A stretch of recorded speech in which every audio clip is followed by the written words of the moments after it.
안녕하세요. 저는 참교육으로 여는 세상 대표 숭실구에서 근무하고 있는 유현민이라고 합니다.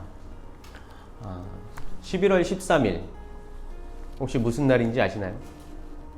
잘 모르시겠다면 1970년 11월 13일 1970년 11월 13일 이러면 좀 생각이 나실까요?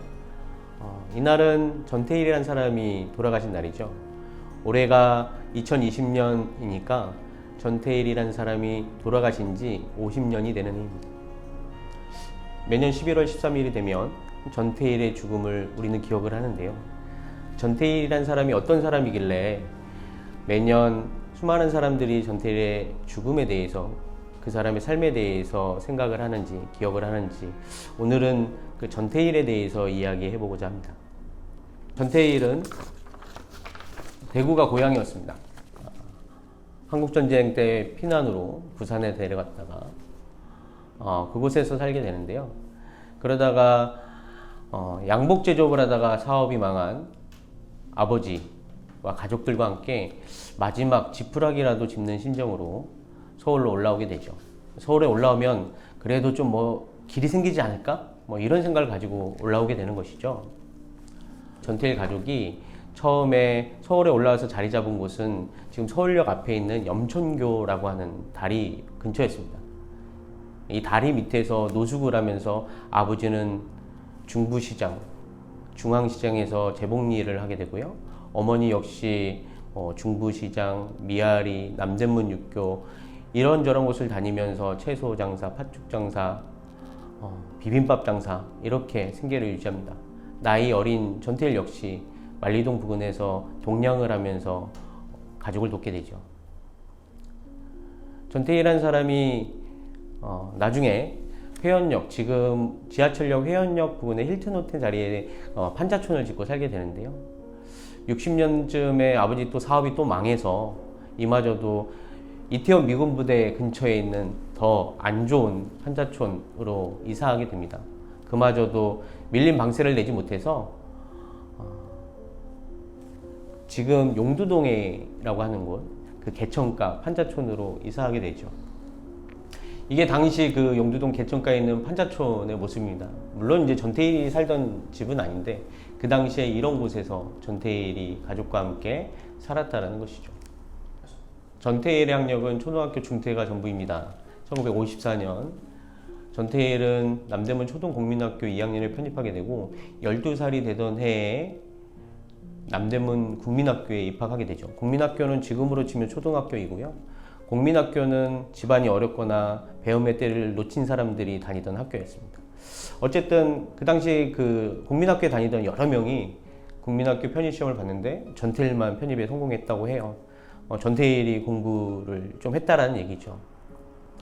신문팔이를 하면서 가족의 생계를 같이 책임지고 다니던 학교. 근데 그 학교마저도 아버지 사업이 망하면서 가족이 대구로 내려가게 되고 4학년 때 중퇴하고 맙니다. 대구에 내려간 15살 전태일은 청옥 고등국민학교에 들어가게 되는데요. 이때가 바로 전태일이 나중에 회상할 때 내 인생에서 가장 행복했다라고 했던 그 시절입니다. 근데 이 행복했던 시절도 1년이 채 가지 않아 끝나고 말죠. 집안이 어려운데 무슨 공부냐, 재봉일이라 배워라 라고 하는 아버지의 불호령. 전태일은 학교를 그만두게 됩니다. 근데 이렇게 그만두게 되면 다시는 배울 수 없을 것 같아서 공부를 중단하고 싶지 않아서 전태일은 동생 전태삼하고 가출해서 서울로 올라옵니다. 신문팔이 구두 닦기 등을 하고 지금 낙원상가라고 하는 곳에 그 담벼락에 나무개짝을 집삼아 일하면서 공부하고 싶은 꿈을 갖게 되는데요. 결국 실패하고 말죠. 가난은 가족을 뿔뿔이 흩어놓았습니다. 여러 번의 사업의 실패, 가족의 생계조차 책임지지 못하는 아버지, 그리고 폭력적인 아버지, 밑에서 고생하던 어머니는 돈을 벌고자 대구에서 서울로 식모살이를 떠나게 됩니다. 이게 1964년 설날 아침의 이야기입니다. 화목한 가정, 명절의 기쁨 따위는 느낄 수가 없었죠. 전태일은 막내 순덕이를 얻고 어머니를 찾고자 서울로 무작정 올라오게 되죠. 서울역, 남대문 시장 등을 돌면서 어머니를 찾지만 어머니를 찾을 수 없었습니다. 배고파서 울고 아파서 오는 순덕이를 얻고 순덕이에게 따뜻한 밥 한 끼라도 주고자 오빠 태일이는 순덕이를 보육원에 맡기게 되죠. 동생을, 그것도 어린 동생을 보육원에 맡겨야 했던 오빠 전태일의 마음은 어땠을까요? 순덕이를 보육원에 맡긴 전태일은 지금 덕수궁 대한문 앞에서 자면서 낮에는 신문팔이, 구두 닦기, 손수레 밀기, 밤에는 껌떼기, 비 오는 날에는 우산 장사, 여름에는 아이스 깨끼 장사들을 하면서 지내게 됩니다.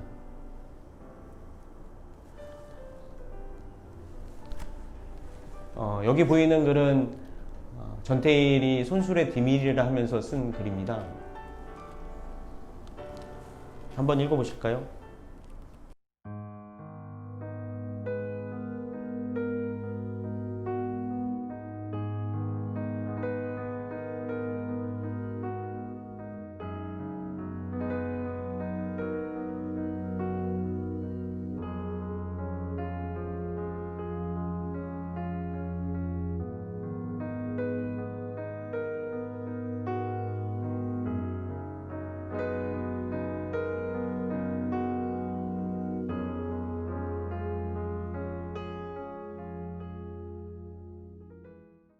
이때 전태일은 인간으로서의 존엄과 권리가 사회로부터 거부당하고 있다고 생각을 했습니다.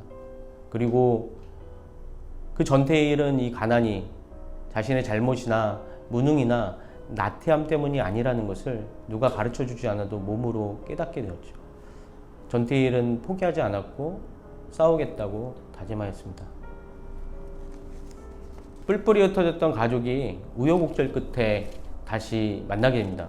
만나서 처음에 자리 잡은 곳은 지금 남산동 50번지, 그러니까 남산에 있는 케이블카 정류장 근처인데요. 거기에 판자촌을 짓고 살게 되죠. 이때 전태일은 새벽에는 구두 닦기, 낮에는 남대문 시장, 평화시장, 중부시장에서 시다와 미싱 보조로 일을 하게 되고, 밤에는 껌과 휴지를 팔면서 생계를 이어가게 됩니다. 그나마 가족이 모여서 살았던 것에 감사하며 살았죠. 그러나 1960년 이곳에 대형 화재가 나서 있던 곳에서 쫓겨나서 도봉산 근처 하천, 개천, 백사장의 천막촌으로 이사가게 되고, 거기에서 도봉구 쌍문동으로, 당시에는 남산동 화재민촌이라고 불렸던 곳에 천막촌으로 이사가게 되죠.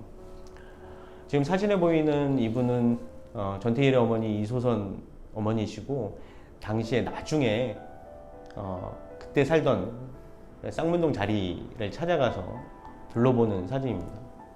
지금은 이렇게 전태일 열사 옛집터라고 전태일이 살던 옛집 앞에 이렇게 표시가 되어 있습니다. 정의여고 뒤편 3위구 아파트 근처에 이렇게 자리 잡고 있습니다. 전태일이 일했던 평화시장의 모습입니다. 옛날 모습이고 최근의 모습이죠. 1970년 전태일이 조사한 바에 의하면 작업장이 800개, 노동자가 2만여 명에 달합니다.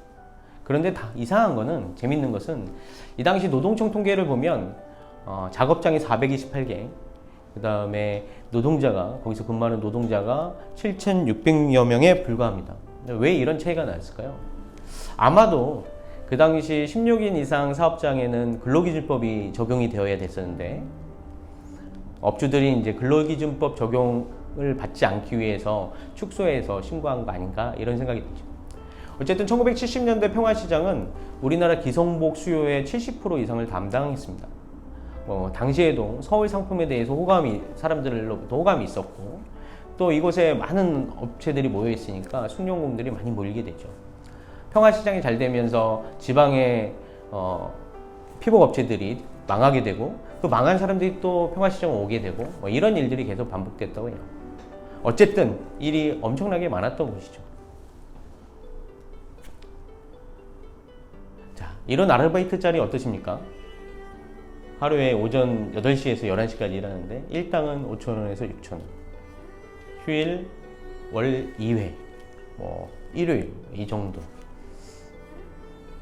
가고 싶으십니까? 지금으로 치면 최저시급의 반절도 안 되는 그런 돈이죠. 당시 평화시장에 있던 공장들은 시다, 미싱보조, 미싱사, 재단보조, 재단사 이런 구조로 되어 있습니다. 시다의 대부분은 가장 열악한 환경에서 일했다라고 하는 시다의 대부분은 12살에서 15살 나이였고 이 당시 평화시장 전체 노동자의 8, 90%는 모두 여성이었습니다. 보통은 시다 1, 2년 하고 미싱보도 한 3, 4년 하면 이제 미싱사가 되는 구조였죠. 1964년 전태일은 3.1사에서 시다로 일하게 되다가 1966년에는 통일사에서 미싱사로 일하게 됩니다. 아주 빠르게 진급한 셈이죠. 당시 노동자들의 처우는 어땠을까요? 자, 이게 그 당시 작업장의 사진입니다. 어때요? 천장도 아주 낮고, 이렇게 천장이 낮은 이유는 건물에다가 2층으로 공장을 만들기 위해서 중간에 이게 지붕을 넣고 2층으로 만든 거예요. 시다는 한 달 월급이 1,500원, 일당이 50원이었습니다. 50원은 그 당시 커피 한 잔 값이었고요. 하숙비가 한 120원 정도 됐다고 하네요.